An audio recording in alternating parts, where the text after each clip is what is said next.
Welcome. Appreciate you joining our webinar today. We've titled this webinar, Navigating the New Normal. So with that said, our emphasis is going to be less on looking backwards and more on what we're experiencing today and then going forward. At a high level, just want to let you know this is a panel discussion, and you might be familiar with the format from attending some of these events live, some of the industry events live.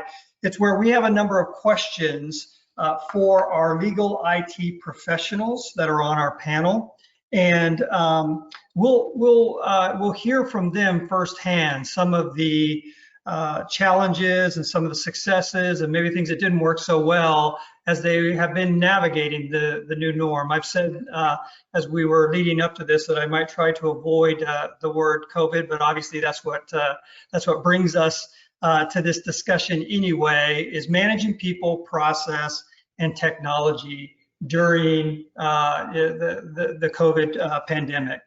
Today's topics are going to be focused in three areas: people, process, and technology, and each of our panelists are going to bring their experiences as it relates to each. There's a common thread throughout all of it, of course, being that we're all focused on the technology and supporting our organizations as best as possible during this time. Just by way of introduction, my name is Craig Friedel. I'm Chief Operating Officer for Global IT Support Services for Intelliteach. I'm responsible for our service delivery across all of our locations, both domestically and internationally. And if you don't know much about us, we have well over 200 help desk analysts across three now domestic locations: Toledo, Atlanta, St. Louis, and international locations including London and Toronto, Canada, and expanding feels like every day. Along with me today, I have two others from the Intelliteach team and three panelists who I'll have them introduce themselves now. Frank? Hey, good afternoon. Frank Ziller, currently lead the technology organization here at Intelliteach, and as you might imagine, had a wealth of experiences as we went through this COVID pandemic situation, and look forward to sharing with everyone today. Hey, I'm Missy DeRoche, and I'm sure I know many of you that are attending this session. I've been with Intelliteach for close to 20 years now, and in legal for a few more years before that. So I'm the VP of Client Services and Implementations. So along with my team, we're responsible for managing the client satisfaction on the service desk side of the business, as well as onboarding new clients. And I am going to be introducing you to our panelists next. So with us, we have Maria Smith. She is from Arent Fox and has been in the legal industry for quite a few years as well, and currently is their Director of Technology and Support plus Training. And she will be our panelist discussing asset management and how that is all working with the work from home. And next, we have Eric Hurst, who is the CIO from the Public Defenders in Washington, D.C., and he has approximately 15 years of experience, and he will be talking about the onboarding process during this work from home situation. And then next, we have Leon Goldstein, who is relatively new to Hughes Hubbard. I don't know exactly how long, but I think it's been at least a couple of months. So he's been onboarded as the new CIO during this pandemic. Has lots of experience in legal and other industries as well over his career. And he will be discussing the technology part of the meeting before. Okay.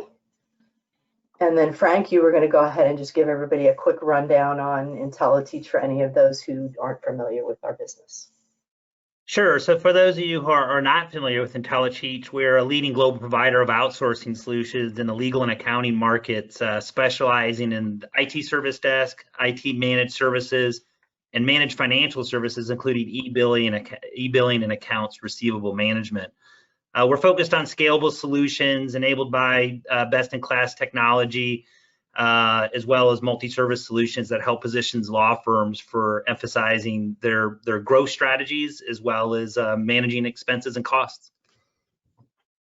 That's great. Thanks, Frank. So, what's really exciting about our business is that we get to work with a lot of smart people, and I'll be the first one to say we won't claim to always be the smartest people in the room, but we absolutely work with some very intelligent and creative firms, law firms, and in providing a number of services to those firms. So it's because of that, both through these webinars, through these panelist discussions, and really through our kind of everyday interactions with the firms that we work with, we're able to share best practices, share knowledge, and that's really what, as an organization, what Intelliteach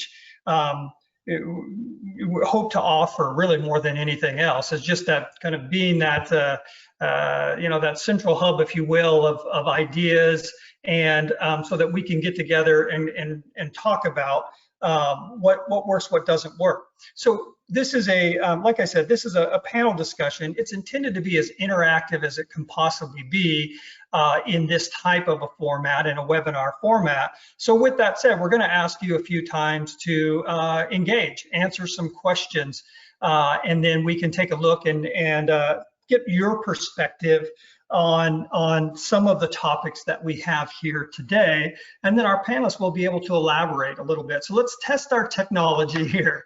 I'm always a little bit nervous to do this sometimes, but so here's a simple question. It's a sample question unrelated to our topics, but who here has remodeled their house over the past few months? So we'll open up the survey and then allow you to answer. You've either completely remodeled your home, which is really a lot closer to where I would answer, and or you've maybe taken on a project, a room, a garden, something like that, or you've not done anything at all.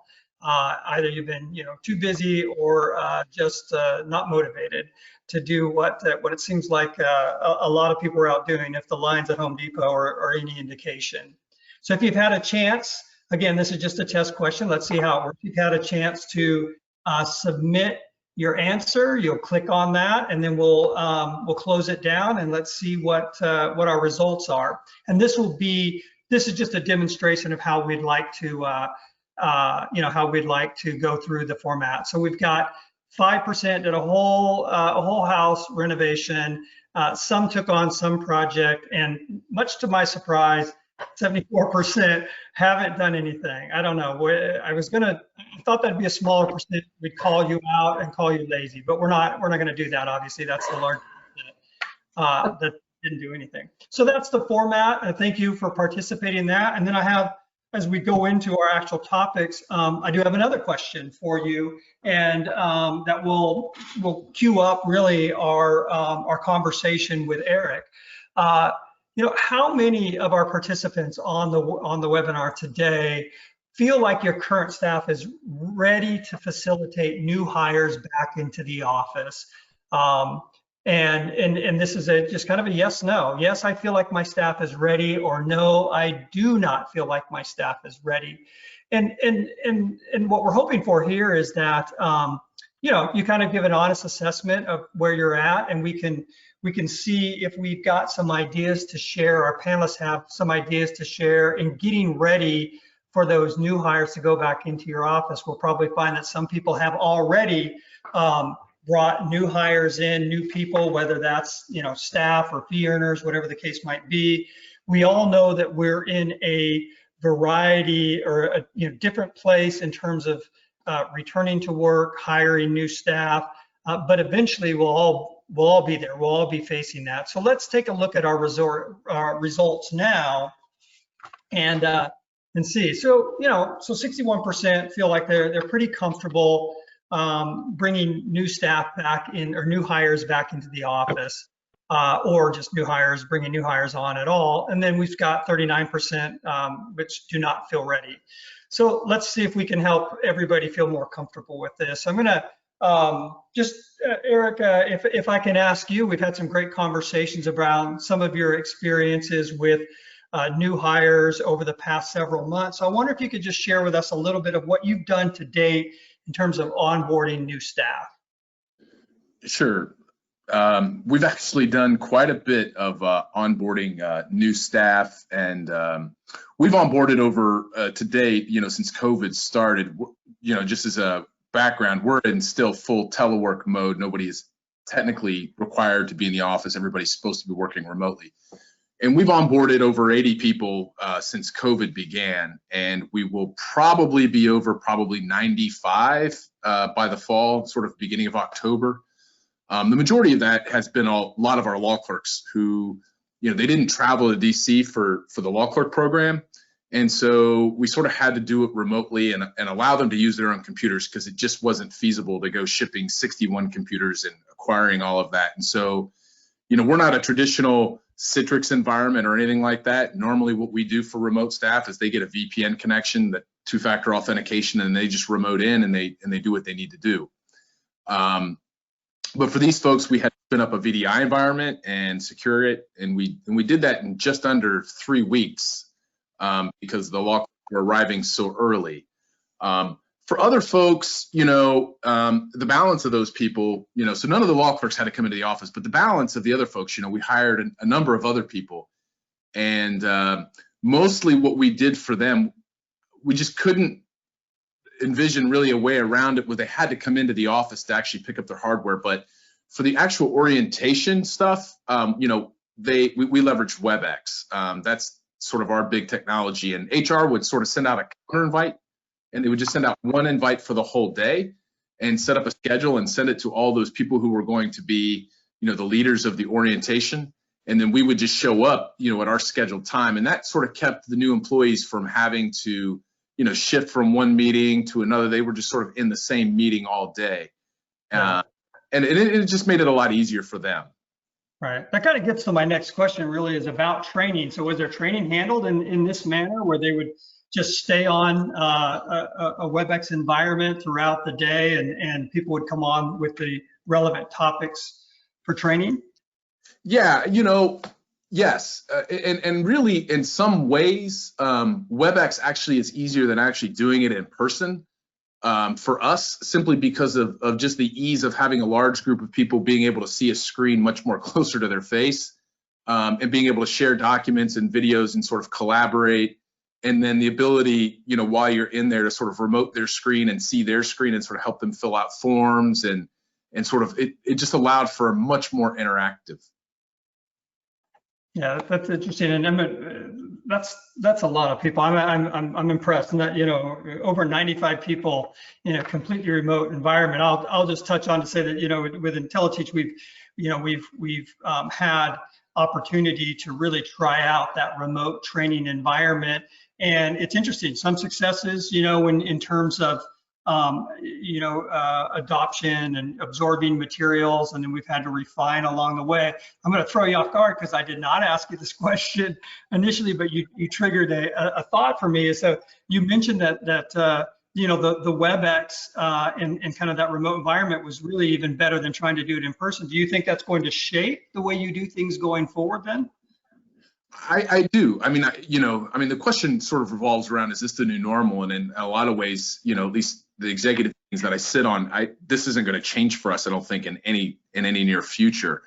But as I'm sure probably a lot of people on the call will be sympathetic to the fact that lawyers have a really difficult time sort of adapting to new technologies and change and different ways of doing things. And this was sort of thrust upon us in a way that there's just no other decision, you're going to have to. In some ways, it was a bit of a struggle in the sense that, we had a lot of people who, they all theoretically had a VPN connection and they all had the license and they sort of were trained on it a couple of years ago. And then they struggled with, not all of a sudden now they have to do it. They couldn't remember, or they didn't know this, or they didn't know that. And so, there were some challenges along the way. And I just as also as a bit of a background, we're sort of a newer Intelliteach customer. We went from a traditional help desk to Intelliteach about a year and a half ago. And I sort of credit our success of the transition from everybody being on site to being full telework. We would never have been able to accomplish all of that had we not had Intelliteach as a help desk. And I say that because of the logistics that we had to do and the challenges and struggles that we had to do internally to get everything ready for telework, sort of supporting the end users and getting our help desk to be able to answer calls remotely and figuring out all of those logistics would have buried us. And so I think a key part of our success into that transition was having Intelliteach as a help desk and having them long enough that, you know, they were aware, they were familiar with what our processes were, they were familiar with a lot of our people. It just made for a much smoother transition. Oh, well, thank you. I appreciate that. You know, how was your support staff? So you know, your normal on-site desk side support involved in the support of your new employees in this virtual environment. Was that a significant change for them? No, in some ways, yes, and in other ways, no. I mean, other than practicing the measures of sanitizing and wearing face masks and gloves and socially distancing, that obviously presented its own challenges that, you know, you have to work on people one at a time. I didn't see, it's been very difficult to figure out a way to, you know, maintain your own employee safety, meaning those people who are supporting people on site directly with the challenges of COVID. So I think in large part, what we've had to do is sort of schedule those folks and say, you know, I'm only going to allow you to go into the office 2 or 3 days a week unless we have an absolute disaster emergency. And so we tried to reduce that and sort of give them other duties, you know, that's not necessarily on site. So yeah, it changed it in that way. But it really has forced the IT staff that are providing that on-site support to do, you know, communication to the next level. You have to overly communicate, and everything has to be done in email. It's not as simple as seeing somebody in the hallway and saying, hey, I'll be there at 2 o'clock. Or you can stop me in the hallway and I'll help you now. So yeah, in a lot of ways, it's more underscored the importance of process. Right. Okay. Hey, I've got one more question for you. Before I do that, I want to let the attendees, the participants know that if you do have questions, please feel free to go ahead and type that out at any time. We're not going to stop during the webinar and take questions, but we do have time at the end that we can go back through. So I think there's going to be some things in here that you want to ask some follow-up questions, just like I am. So please feel free to put those in. Last question for you, Eric. You touched on the assets a little bit. So could you go over one more time? How are you handling the assets for the new staff? Where, you know, you mentioned how you have to get assets to them, but keeping track of everything, and how are you doing that? Yeah, so sort of, you know, one thing I neglected to mention earlier, a lot of our onboarding is handled through HR. And so for our support staff, when we have an automated process that when someone comes on board, HR enters them into the system and enters in their start date and all that kind of good stuff and what division they're going to be in. And that automates the creation of their Active Directory account. It puts it in the right email groups, gives them access to everything they need to have on the intranet and all those sort of things. Tied to that and built into that is our sort of inventory system, which is when someone comes into the office, you know, we give them basically an Outlook task, or it's more of an email that they get a link, and we put in the information about that asset, and then they electronically sign that they're taking that asset.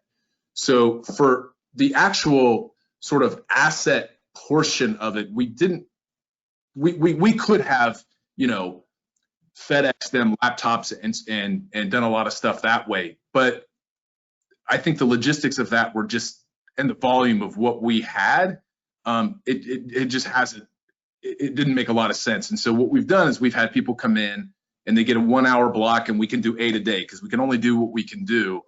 And to underscore, you know, personal safety for all of that. And then as far as tracking the assets, you know, that's on one hardware guy. These people all get, you know, what they need to get, and it's gone smooth for the most part. You know, I've got an audit coming at the end of the summer, which I hope gets canceled, where they're going to actually find inventory. But I mean, for the most part, it's been, you've got to have to come into the office and actually physically receive it. Hey, Eric, quick It's Maria. Quick question. Yeah. Just curious about your the system that you're using. Is it a workflow system? Yeah. So What we're do you using use? so we're leveraging it's all custom development, but we're using Nintex, which is kind of a bolt-on to SharePoint. And so Okay. the cool thing about Nintex is it has all the hooks into Active Directory. And so, there's some custom development that needs to be done. So you have to have software developers, but Okay. it's straightforward and easy to use. And the integration has been flawless for us. We've been using it now for about 2 years, and we've automated a number of different business processes. If anybody ever wants the code to what we've done and how we've done it, I'm more than willing to share it. We have no secrets. Well, I'm jealous. Thank you. Well, yeah, so thanks, Eric and Craig. Great information for us and for the attendees as well. And so just to kind of jump off on that, we all know that keeping track of not only existing stuff, but new things that you've had to purchase while everybody's working from home can be quite a challenge. So Marie and I are going to cover some additional points related to that, and she's going to kind of talk about her experiences just doing that, managing the assets, and what's going to happen when we, go back to the office in some shape or form. So if we could go to the next section, great. So my attendee question is, how many people on the phone have a true asset management system or a process for tracking firm assets? I'm so curious about this one. And so we'll just give it a minute.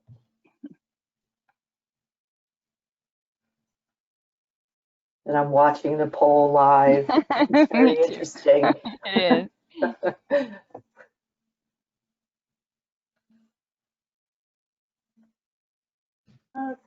Okay. I think we're probably good.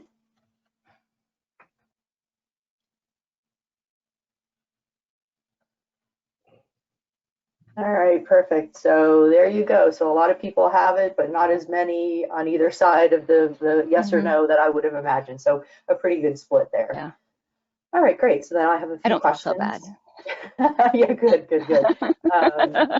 So I'm going to ask Maria a series of questions, and she's actually going to show a timeline too, which will be really interesting as well. So how did you initially manage the distribution of the assets when the firm went to all work from home, and what type of assets did attorneys and staff take home with them? So at Aaron Fox, we have about 425 attorneys, 850 total with staff. Managing our assets happened really in a 5-day period from imaging to distribution, with most of our firm working remotely by March 16th. I would say not most, just even the majority, March 16th. So as I went through all those days of just crazy busy days, I thought it was really helpful to show the timeline of the process. This is ours. I'm imagining your timeline looks very similar to ours. But as I look back at the key decisions that we made, there are really 3 that in my mind stood out as we made decisions based on, how are we going to distribute assets here, and how do we transition to remote work smoothly. The very first one is we prioritized. We had to. I think everybody had to, right? One of our first aha moments was the fact that we had limited stock, both what we had in-house and what we could buy, right? Because, with the COVID-related shutdowns in China, coupled with everybody needed laptops as we all prepared for remote work, we were all really scrambling for machines. So, we couldn't give laptops to everyone. And luckily, I would say maybe 3/4 of the firm already had laptops between attorneys and paralegals and management staff. So really what we had, leadership had to do was prioritize, who absolutely needed machines. Secretaries, office services, records, receptionists, people who didn't have laptops. So prioritizing. Second, our firm co-chairs set expectations. to help people prepare for remote work. So it's not on my timeline, I realize, but I think this is a really important decision point for us. On March 2nd, we actually all received a communication from our co-chair that one, the firm's going to be ordering, additional laptops because we didn't have enough for everybody. Number two, you're going to have to take your laptop home every night. So on March 2nd, we really didn't know what was happening yet, right? We didn't have the, hey, we're locking down. So, I think in preparation for that, we told everybody, okay, take your laptop home every night, get used to it, right? Get used to logging in. And then telework is just key to our business continuity plan, right? A statement saying, hey, this is something that we're going to be doing. I think that was really key. And then the third decision point that we made, I know maybe some of your firms did not do this, but we did not allow anyone to take home monitors, keyboards, anything home with them, just the laptops. So that's really all we distributed for the most part. Some of them might have made their way into homes without our knowledge, but we really didn't want people taking equipment home with them. We felt like it was really too difficult of a task to track who had what and where was it and who's responsible for returning. So we currently, I said I was jealous of those of you who do have asset management systems because we don't have a centralized system. We were actually close to signing an agreement to purchase one before the pandemic hit, and then it hit. So, we didn't have one, we still don't have one, but I think we used the tools that we had. So we used Microsoft Teams actually extensively to communicate. We documented, we tracked in Teams, not only like the laptops we were distributing, but even other assets we were providing. So it's manual, but it worked. It got you through the pinch, right? It did. It really did. Okay, cool. And so, obviously one of the things that's continuing to happen as we stay home longer and longer is, maybe a need to purchase. So my next question is, have you been continuing to purchase assets after work from home began? And if so, what processes or differences have you made today to, managing those assets? Like, are you using an Excel spreadsheet, or how are you guys continuing to manage that? And I guess a follow-up or a jump off of that is also, how do those purchases get made? Is it a request that comes to you, or are people just purchasing what they need and kind of going from there? Right. I'll answer that last one first. The requests come to us, but actually just really to everybody, whether it's, the director of records saying, hey, my people need scanners and multifunction devices, which we did provide. We did have to purchase some, printers and multifunction devices for office services so that they can scan and distribute mail. This is one thing that didn't come through to us, but I think leadership was actually already thinking about it, was Cisco IP phones. So we provided those to the executive committee in May, and then it went so well that we've actually offered it to partners. So do they want a Cisco phone at home? There's a sense of sort of comfort there, a sense of this is my office. So out of about 200 partners, 80 of them opted in. So we're already distributing those now. With these sort of post remote work purchases, again, we don't have a centralized system, but because the equipment was delivered to people's homes, I think we already have a record of who has the equipment. And it helps us prepare for that asset management system that we will be implementing, hopefully, in the next couple of months. So, Missy, can I make a point though about home equipment? Do you mind? You can. Yes, no, of course not. Yeah. Please. And I think we're all thinking this, that remote work is really going to be part of our new normal. And I think we have to think about whether we necessarily want to have and keep track of inventory in the office and at home, right? And we're already starting to make those decisions. So, for example, we gave staff a stipend when we went to remote work. Attorneys had to buy their own. They've always had to buy their own for home, but staff was actually provided a stipend to buy monitors, keyboards, other equipment that they didn't have. And then just recently, we increased a stipend firm-wide because we provide a stipend for Wi-Fi.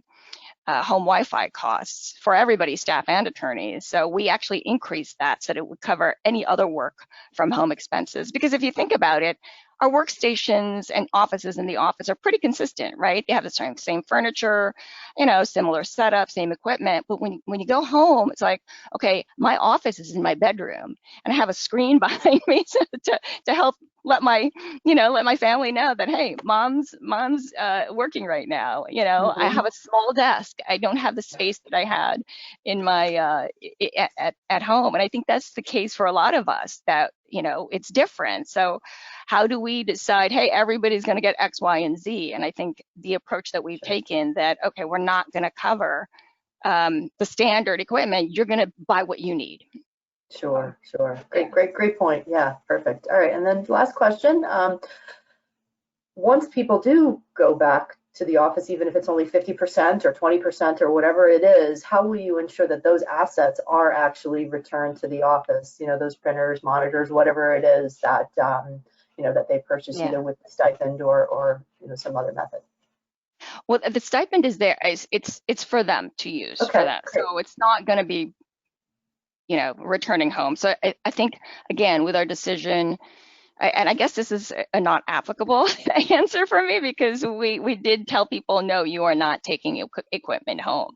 So we don't really have that issue. But I think, well, related to really assets that we've been thinking about, I don't think that we're actually going to be going back as quickly back to the office as we went, remote, right? Went home, right. We're not gonna. It's just not. So really, I think our focus is just gradually returning to the office.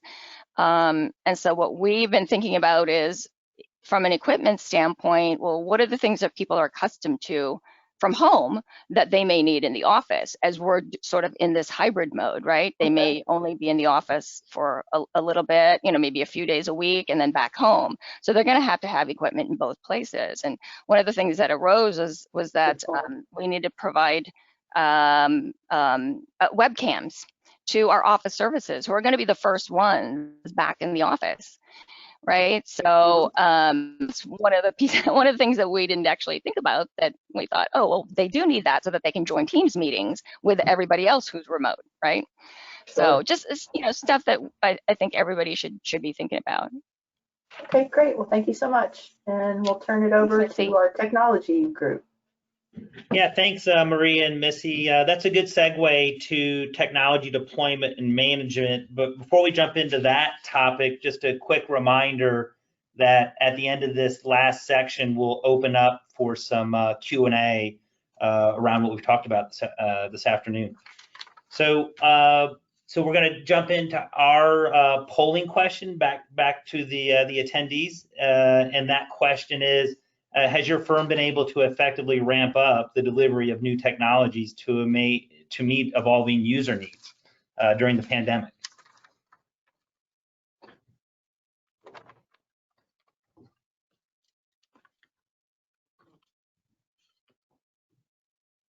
So that's it. So far, it's a pretty overwhelming response with a yes. That's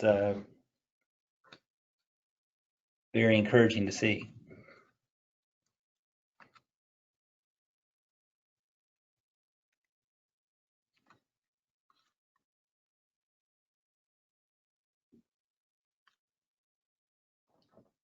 And there you go, 86% were able to meet needs, and it looks like a very small percentage had some situations that were a little bit more complex to navigate. There have been a number of considerations when deploying technology to assets, and Leon and I recently talked about his experiences during the COVID pandemic, and one notable area was the adoption of technology. So Leon, how has the adoption of new technology changed since the pandemic, and what are some key areas and ways in which technology has been leveraged since the pandemic started in your world? Thank you. Well, as Eric alluded to earlier, getting attorneys to adopt any new technologies is always a challenge. And once the pandemic started, you kind of saw that situation flipped on its ear, basically. An example of that, and it's pretty obvious to everybody on this call, is a product like Microsoft Teams. The firm I was at prior we had Microsoft Teams in place. It was barely being utilized. I think the numbers on the week before the pandemic were somewhere in the neighborhood of 200 messages utilized. 6 weeks into the pandemic, we had over 27,000 messages in a 1 week time frame, over 900 one-on-one video calls. So the adoption of the technology really, came into play there. There was a need for it, and they utilized it, and it happened very, very quickly. That's just one example. Another thing that started to happen is we had distributed laptops that had tablet functionality and pens embedded in them. And a couple of weeks in, it was, hey, how are we going to sign our documents? Well, you have a pen in the laptop, utilize that. I would tell you probably about 75% of the attorneys didn't even realize that there was a pen in the laptop, that it could be folded in half, that it could be utilized as a tablet, and to use to sign documents. Really the dynamic changed because the willingness for them to learn new things changed dramatically. We changed the way we did training. We did more micro training.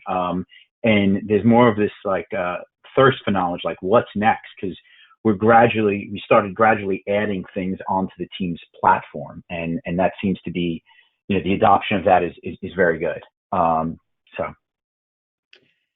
Excellent. And so you've spoken a little bit about the adoption of new technology.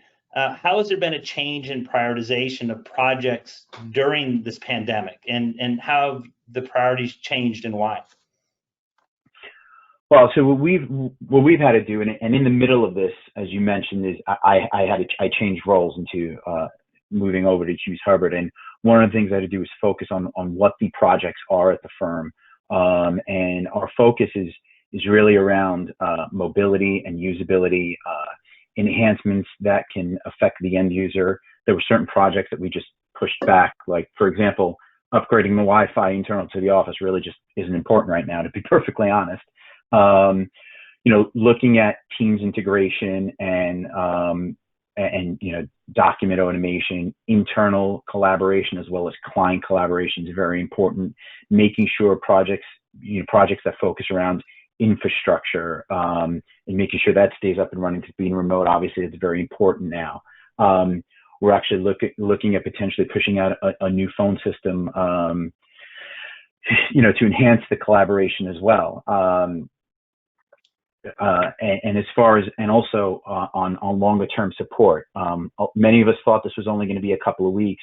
Here we are several months later, and we're still in the situation. Early on, we had the same issue where getting machines was a little bit difficult. We don't know how long this is gonna last, or if it's gonna become even more difficult to get the type of machine that we currently image and utilize. So focusing around being able to support those machines, update those machines, manage those machines, image those machines, patch those, that's where our prioritization has changed. Yeah, and we've had some similar experiences at Intelliteach, for example. We saw even greater adoption with Microsoft Teams, as that has become a communication hub for the entire business today, whereas previously it had pockets of use within individual teams. It's really become an inter-team tool for global communication. When adopting and implementing new technology and process, how did you address new security considerations related to a more work from home oriented business model to meet existing technology compliance and security programs? And specifically, are there any protocols that did change, and why? Well, the way we handled it is we treat everything as if they're still in the office. We have the same security protocols. We're still patching. We're still updating all the machines. We're making sure everything's compliant. We're still locking things down when, an end user clicks on a bad link. We isolate the machine, kick them off the network, either reimage a machine remotely or ship out a new machine, whatever needs to happen. I mean, we have an alternative where we utilize a mixture of VPN as well as a Citrix solution. So we're able to do that where we'll kick somebody off of a machine that we feel has been compromised. So we haven't really changed our procedure from a security protocol standpoint. I mean, one of the things we have done is we're looking at enhancing our DLP solutions. Obviously, you know, you want to make sure and that people aren't, saving stuff locally, sending things externally, and that's, you know, we get a little bit of pushback on that from the attorneys. As always, they don't like it when you tie things down, and we've been doing that a little bit more so, I would say. Excellent. Well, thanks for the insight of your experiences during the COVID pandemic, Leon. And with that, I'll transition it back to Craig for the Q&A session. Yeah, and I appreciate that. We do have some questions come in. We're just checking the time. We do have about 15 minutes here for questions, so that's great. But before we let Leon go too quickly, one of the questions was going back to something that was touched on. Frank, you mentioned, you know, Teams, video conferencing in that. And so the question was specifically around, with so much video conferencing going on now, how can one make a decision on what is the most secure tool to use? I guess that's a good question. I think it's really easy to follow some guidelines on that and do your due diligence. I mean, Microsoft has really, you know, you've seen an explosion of Teams. Obviously, early on in this pandemic, some security warnings came out about Zoom, and you know, we moved away from that platform. We didn't have it fully implemented, but we put out a statement saying basically, please don't utilize this for, you know, client meetings at all, just because we felt it wasn't secure. I mean, that, you know, I have to leave that. I can't make a recommendation for any particular product, but I mean, you know, make sure you get it cleared by your CISO, whoever's on your team with any platform that you release. Yeah, and another interesting observation was one of the advantages to Teams is it's a cloud-based tool, so a lot of the patching and security configurations and things of that nature are managed by Microsoft, and aren't that burden isn't necessarily needed to be carried by an internal IT staff. There's certainly some initial due diligence on the pros and cons in different ways potential partners secure their products, and for that we did some working sessions with Microsoft to ask some specific questions on how encryption was done and things along those lines, and then compare and contrast those and settled in our particular case that Teams ended up meeting our needs. But as Leon pointed out, there's a lot of different options on the market today. Yeah, and the other thing I would add in regard to Microsoft Teams and Office 365 in general, I mean, if you haven't done it, make sure you get an O365 assessment completed. And also in regards to additional security, don't step away from your standard procedures. If you were doing penetration tests, if you were doing phishing emails against your team, now more than ever, that's even more important, because you don't have the herd mentality, especially when it came to phishing emails. Somebody might say, hey, did you get this crazy email? I got this today, when they were talking in the office. You might not get that now because they're not all next to each other. So you don't want to take your foot off the gas on those things, because I think there are more phishing emails that are targeting the COVID pandemic and, work from home than ever before, obviously. That makes sense. Thank you for that. The next question is, I'm gonna take a little spin on it and then open it up for the panelists, so whoever wants to handle this or jump in. But taking a look forward, what do you think the biggest challenge that you're going to face from here as we go into an extended remote work, or transitioning some people back into the office? What do you think is going to be kind of some of the more challenges that you might face that you haven't already dealt with? Anybody want to pick that one up? Yeah, I'll tackle the first part about it. This is Eric. I think part of the struggle that I have is that dealing with ongoing projects. There are things that projects are happening that require people to be on site. So, for example, I'm doing something that was mentioned earlier. We're going through a full upgrade of our phone system. and we are actually upgrading our internet circuit that was already in the process, but that requires a vendor to come in and swap out equipment in some of our buildings. And part of the challenge of that has really been kind of a personnel issue and sort of dealing with messaging to the employees. You're going to have to come into the office, for a day or so to do this, and sort of the resistance and the fear and sort of just getting over some of those hurdles, and then making sure that the work is distributed equally. I think that for us has been our biggest challenge in sort of kind of keeping technology going, because not everything can be done remotely. Some things have to be done on site. So I think that's kind of been, at least for more of the senior folks, is I think it's been a challenge for us, is just sort of tackling what it is that's that has to be done on site. I'd have to agree with Eric in terms of just when we go back and as we go back gradually. For us, it's more about our culture and video conferencing. My staff is usually really busy with video conferences. They all want to use video conferences, even, with just a couple of offices, and we have 5 offices. So one of the projects that does have priority is how do we do that with integrating the remote workers as well. So it's going to be an interesting, but I think kind of fun project too. So we're going to be in this hybrid mode for a while. Yeah, and for us, there are certain groups that have proven they can work from home fine, especially in IT, that don't really need to be in the office, like our applications development team, and then even our infrastructure team, because most of our equipment is in a data center someplace. So they don't necessarily need to be in the office. So trying to get them back in is really what the struggle is for us.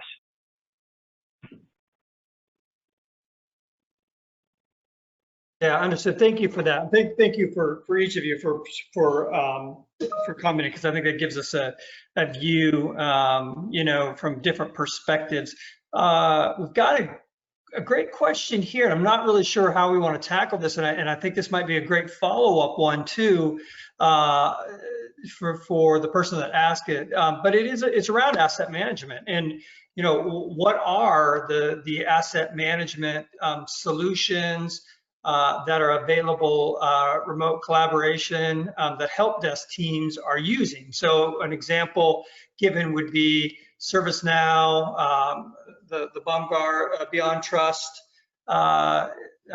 solution. So, I guess my question is really of each of our panelists, and maybe Frank, this is good where you might want to chime in too, is what have you been evaluating out there in terms of asset management solutions that you think are going to be prevalent going forward as this becomes a very important component of our support process? Yeah, so I can to build on something that Maria had mentioned earlier. I think we've come to the realization that asset management looks a whole lot different when you're in non-controlled environments, i.e., people's homes. And so there are some existing hooks where we can at least in some way track those assets, but you lose the global, ability to, for example, scan a network and reconcile all your assets. And, like I've heard from multiple clients that when it comes to asset management, one of the challenges they had is COVID was a fairly unplanned event. So you also had situations where a lot of assets left the office without any kind of a trail to know where they are. And so I think there's some advantages to using things like SCCM and the endpoint management solutions that you can capture, but I think there's some unknown pieces. And how do you evolve your asset management to this work from home piece? And it's something that we're continuing to evaluate. We did a lot of research on what asset management system we wanted, and for us, it was really a couple of criteria. I wanted it to be easy to implement, user-friendly, and I didn't want to rely on barcoding per se. And I wanted easy to implement. So something that can just spin up pretty quickly. Asset Panda was the one that we chose. It's in our price range, and you don't have to do everything at one time, right? We can slowly do, let's say, laptops, and then it can go into, I don't know, monitors or in the phones, and then eventually I would love to do. The plans are to integrate it with software and manage the assets that way. So it's very configurable. That was our other criteria, and why we decided on it in the end. Hey, Maria, I just want to ask you a question. Put you back on the block here for a minute. Do you guys have like a dollar threshold of what you make a decision about what you will track and not track? Because it can get very granular. If you want to alluded to barcoding, like barcoding mouses and stuff. I mean, we do a $500 threshold, so we don't track monitors and stuff, but it's still a challenge. And I'm just curious is how you distinguish between what you track and what you don't track. No, I think that is our threshold as well. I think we're going to go with the $500 limit. You're right. Where do you draw that line? And I guess it's just how much do you really want to spend tracking versus what you spend on that, on that headset, for example. Is it really worth it? On the other hand, as we to kind of calculate the costs for Asset Panda, the way that they price their models is by asset, and so we calculated, less than $2 a year to track, given X number of laptops that we have. So for me, it was like that's a pretty good cost.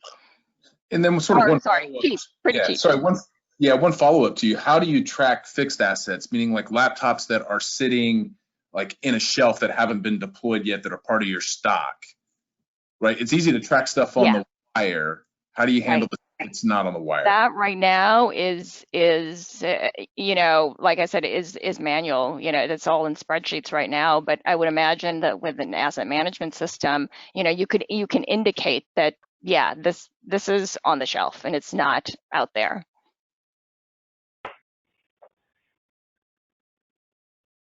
Does anybody else have a different idea? I'd be curious to know too. Yeah, for those who do have asset management. What we did is we had where you have kind of a classification that's in your asset system that's ready to be deployed. You have retired. And you tend to have different statuses that describe an unassigned asset to an individual or function. Yeah.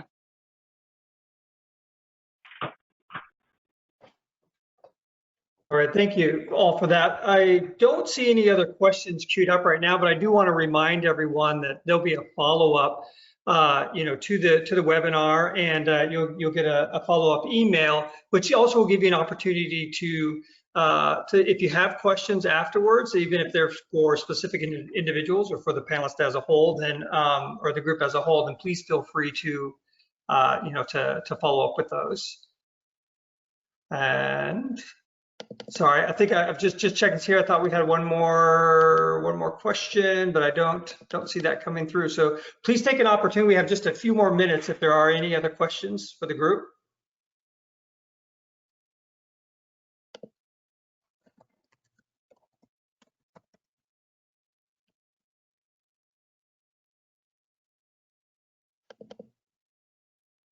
All right, I don't see anything else coming in, so we'll just take the opportunity to say thank you once again to everyone for joining, and we just wish you have a great afternoon. Thank you very much. Thank you, everyone. Thank you. Thank you. Bye. Thanks, everybody. Bye.